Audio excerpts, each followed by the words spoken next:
Hi, welcome back, guys. Today on Rite of Passage, we're going to be working on some knife skills and also knife education because together we think that it's important as a man to know your different knives, to know your weapons, to know your trade. This is something that we work with a lot in the kitchen and we want to share some of our knowledge with you guys. And it's not just a woman's job. On the next video.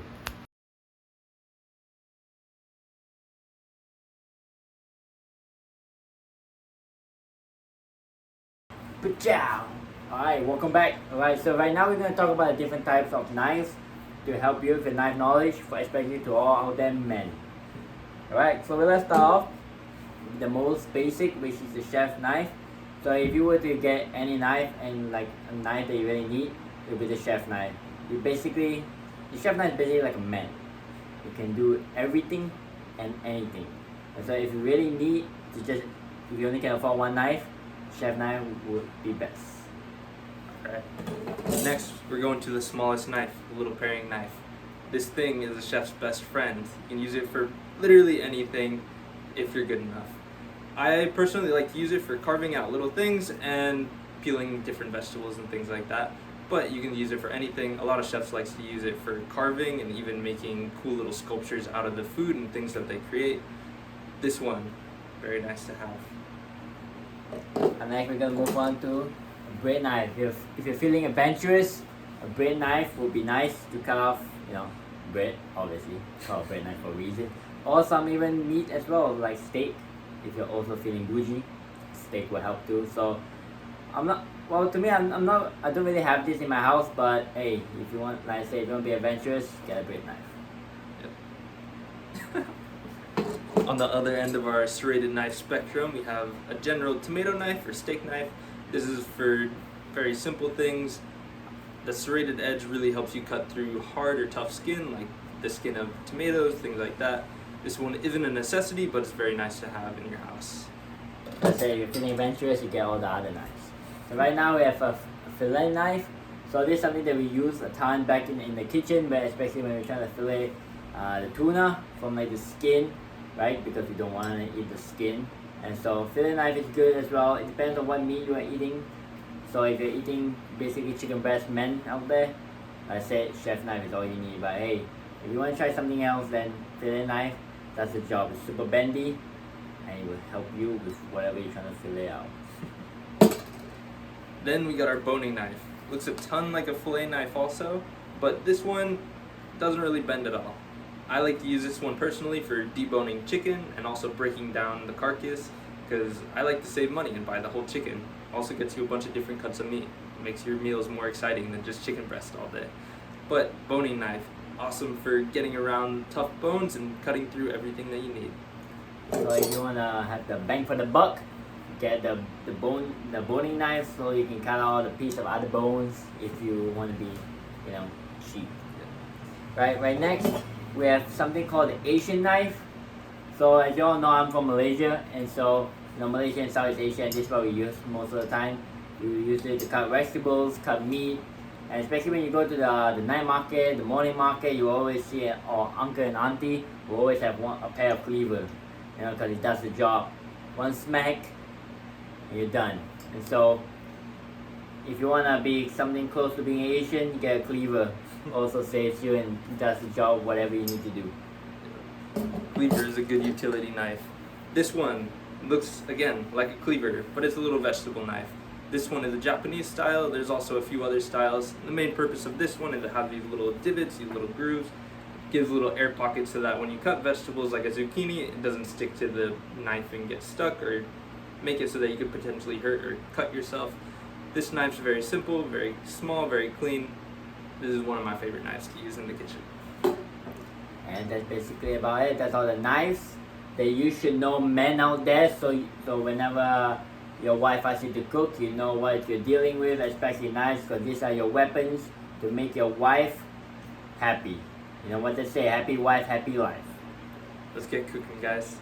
Time to sharpen those knives. See ya! Alright, back again.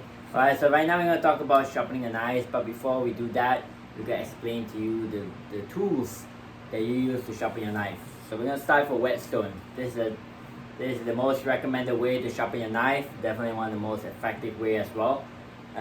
So for all you newbies out there like me, when I first started working in the kitchen, so whetstone, you have different numbers right here.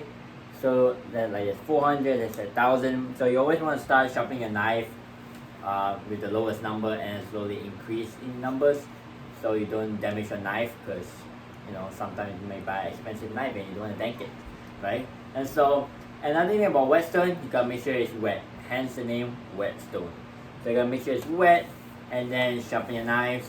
Start from the lowest, go to the highest. Definitely most recommended way to sharpen your knife. Alright, so with the whetstone, guys, also, that's basically the main way to sharpen your knife, but we also have the honing steel. So this one doesn't actually sharpen your knife like a lot of people believe. It's honing. It's here to maintain the blade, maintain whatever you did with your whetstone. But this is probably the only thing that most of you guys have at your house. I don't know a ton of people that have whetstones just on standby, unless you're a chef. But honing steel, great tool. Very easy to use. A lot of people get kind of intimidated or scared by Gordon Ramsay because he does it super fast. We'll just explain it really simple here. So you start bottom of your knife, bottom of the steel together, and push back and away. Kind of like you're pushing away from yourself. And then you bring it back. This time, instead of on the back, it's on the front of the honing steel, and you pull toward yourself. So push away and pull, push away and pull. Very simple. And then if you want to impress people, you can go fast and be like Gordon Ramsay. But honing steel, very nice tool. Another thing that's also pretty common in a lot of people's houses are these little different style of sharpening. It's a cheap one that you can get. Yes, so you can get it basically anywhere, and it also has this little tool for your serrated knives that can help you out. This one you can use a lot like a honing steel. It's like a very rough grit, or it's the equivalent to a rough grit of your whetstone. But the general use for this sharpening, the little V, it makes it so that you can very easily just set your knife and pull back. And you just do that until your knife is sharp. So this is probably one of the more accessible ways to sharpen your knife. Only downside is that if you have a really expensive knife, it'll really grind it away pretty fast, so then your knife could disappear over time. But there you go, different ways to sharpen your knife, guys. So right now, it's time to show you how to sharpen your knife. Stay tuned, man. Gonna get exciting right here. See ya! Alright, so the key with the whetstone, like Daryl said, you need it to be wet. So generally you have it soaking in water for about 10 minutes until all of the bubbles go away. This one, thanks to movie magic, has already been sitting for about 10 minutes, so we'll just pull it out so that I can show you guys how to do it. So we'll grab our knife. This is my chef knife. I abuse it the most, so this is the one we're going to sharpen today.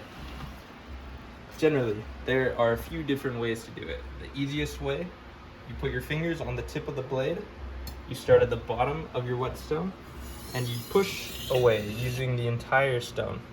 And you do that one side at a time. Always make sure to remember to do an even amount of strokes as you do this. That way the blade comes out perfect. Some of you might also be wondering how you judge the angle of the knife against the whetstone. Generally, a lot of people like to say do about 2 pennies tall.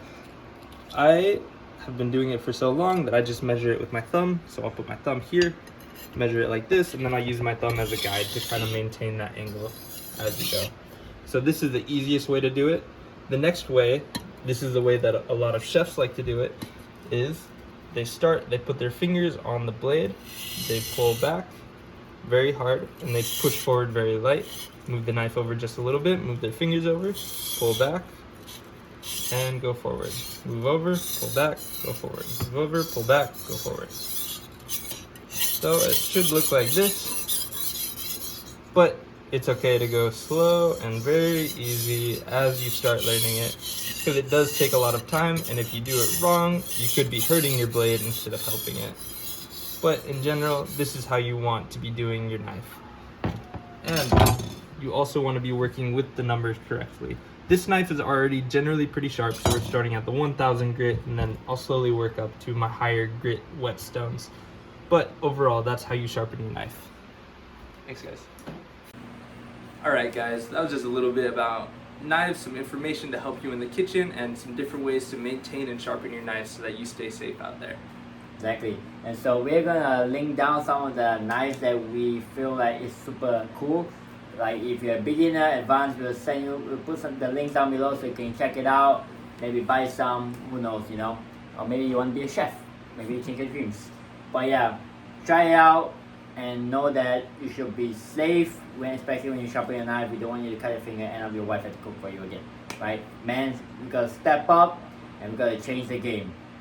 This is Daryl. This is Landon. This is Rite Passage. Stay tuned for more videos. We'll see ya. Peace.